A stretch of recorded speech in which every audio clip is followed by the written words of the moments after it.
Ուզում եմ ձեր միջոցով հայտարարություն անել եւ դիմել ազգային ժողովի բոլոր падգամավորներին ու նաեւ սրա մասին տեղեկացնել մեր հանրությանը։ Ուրեմն ունենք նման խնդիր, ունենք ազգությամբ եզդի Հայաստանի Հանրապետության քաղաքացի տղա, ով 27 տարին լռնալուց հետո 2025 թվականին վերադարձել է Հայաստան, որպեսզի վճարի 8 միլիոն դրամ եւ ծառայի 1 ամիս, այսպիսով կատարի իր պարտավորությունը, բաց թողած ծառայությունը լրացնի ծառայելով։ Սակայն օրենքը նրան թույլ չի տվել անցնել պարտադիր զինվորական ծառայություն, որտեղ 2025 թվականին դեռևս այդ պահին գործող օրենքով սահմանվում էր, որ օրենքից կարող են օգտվել այն անձինք, ում 27 տարին լրացել է օրենքի ընդունման պահին, այսինքն 24 թվականին։ Դրանից հետո մենք 2026 թվականի հունվարին փոխել ենք եւ այդ կարգավորումը հանել ենք, ով երբ դառնա 27 տարեկան, կարող է վերադառնալ, ծառայել եւ կամ վճարելով ազատվել քրեական պատասխանատվությունից։ Սակայն այս տղան 2025 թվականի դեկտեմբերից գտնվում է կալանքի մեջ անազատության մեջ եւ իր պատիժն է կրում արդեն 7 ամիս ժամկետով։ Հիմա այլ տղաներ, ովքեր խուսափել են պարտադիր զինվորական ծառայությունից,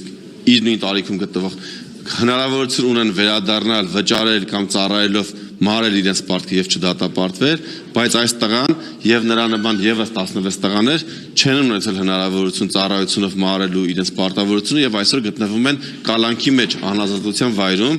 Ես սրա մասով նաեւ տվյալ քաղաքացու եղբայրը դիմել է վարչապետին քարոզարշավի ժամանակ, ես կազմել եմ օրենքի նախագիծ, ըստ որի բացի հետախուզվողներից նաև կալանքի մեջ գտնվող տղաները կարող են օգտվել այս կետից, այսինքն ծառայելով մարել իրենց պարտքը եւ ազատվել պատժի հետագա կրումից։ Հիմա կառավարությունում հարցը ստացել է դրական եզրակացություն, բայց չի ներառվել այս արտահերթ նիստերի օրակարգում Անդրանիկ Քոչարյանի դեմ կարծիք ունենալով պայմանավորված։ Ես սրա մասով, սրա համար ես հիմա խնդրում եմ ազգային ժողովի падգամավորներին ստորագրել, ես հիմա ստորագրելու համար անհրաժեշտ փաստաթղթերը հավաքել եմ եւ ստորագրը հավաքի եմ անում, խնդրում եմ իմ գործընկեր падգամավորներին միանալ, որպեսզի մենք կարողանանք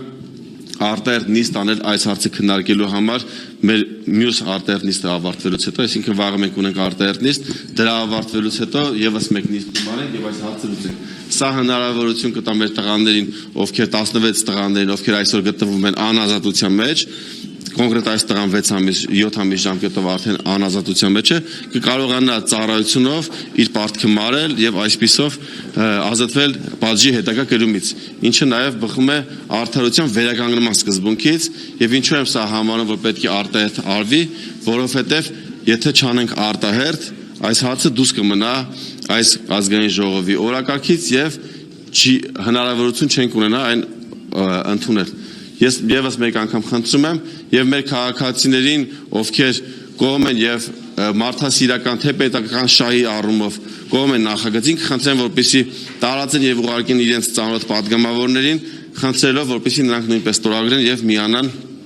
այս ստորագրավակին, որպեսզի հնարավորություն լինի հարցը լուծել։ Ինչով եք զբաղվել падգամավոր չլինելուց հետո։ Ես դեռ չեմ որոշել, բայց որոշ ժամանակ ամեն դեպքում պետական պաշտոններ զբաղեցնելու ցանկություն չունեմ։ Բայց առաջարկ եղել է ձեզ կառավարության։ Ես ցանկություն չունեմ։ Բայց առաջարկ եղել է մեր։ Ճիշտն ասած, ես այդ թեման չեմ էլ բացել, այնպես որ ես 8 տարի արդեն աշխատում եմ ազգային ժողովում, ունեմ տասնյակ օրենսդրական նախաձեռնություններ, որոնք կատարվել են, ես իմ աշխատանքից գոհ եմ, հիմա կցանկանամ մի փոքր չունեք հաստատված եք ԿՊ-ից։ Չէ, ես ուղղակի ցանկություն չունեմ, արդեն ասացի, որ 8 տարի աշխատում եմ ու ինտենսիվ, ունեցել եմ բազմաթիվ նախագծեր, ցանկանում եմ հանգստանալ։ Նման ցանկություն չունեմ։ Սարգսյան, ինչպես եք վերաբերվում, որ Ալեն Սիմոնյանը չընտրվեց ԱԺ նախագահ։ Նորմալ եմ վերաբերվում վարչության որոշմանը։ Իսկ ձեր ներդրումը այդտեղ կա, պարոն Սարգսյան, արդյոք ձեր միջև եղած հակամարտությունը կամ լարվածությունը դեր է խաղացել այս ամեն ինչում։ Չէ, ես չեմ ասում մասնակցել, ասում այս լարվածությունը կարծում եք դեր է խաղացել։ Իսկ Ռուբեն Ռուբինյանը լավ ղեկավար կլինի ազգային ժողովում։ Հուսանք այո։ Հուսանք այո։ Մեծ հույսով։ Երևանի փողոցներում։ Իսկ հանրային գործունեություն քաղաքական։ Հանրային գործունեությամբ զբաղվելու ցանկություն չունեմ այս փուլում, ցանկանում եմ հանգստանալ։ Իսկ թվում է հանգստից հետո вообще ցանկություն չեմ ունենա։ Պարոն Սարգսյան, ձեր հարաբերությունները դեռ լանդած են ձեր եւ Ալեն Սիմոնյանի։ Մեր հարաբերությունները նորմալ են։ Այսինքն լարվածությունն անցել է։ Նորմալ է մեր հարաբերությունները, լավացություն, այսինքն լավացություն չկա։ Բայց այն ժամանակ ասել եք, որ չենք խոսում, ես հարց էի ուղղել մի Դա բայց դες չի նշանակում որ լարված են։ Հա, այսինքն չեք խոսում, լարվածություն չկա։ Լարվածություն չկա։ Ընկերներ չեք։ Դու գործընկերներ ենք, падգամավորներ ենք։ Ես էլ ինքն եմ։ Տեսնեք կբարևեք։ Իհարկե։ Իսկ Ռուբինյանի աժնախագահ տեխնացությունը, որ առաջադրվել է, ո՞նց եք վերաբերում։ Շատ լավ։ Կարծում եք լավ նախագահն է։ Հուսանք այո, կարծում եմ այո։ Այսինքն հակառակը կարծելու պատճառ չունեմ առնվազն ու հաջողություն եմ մաղթում պարոն Ռուբինյանին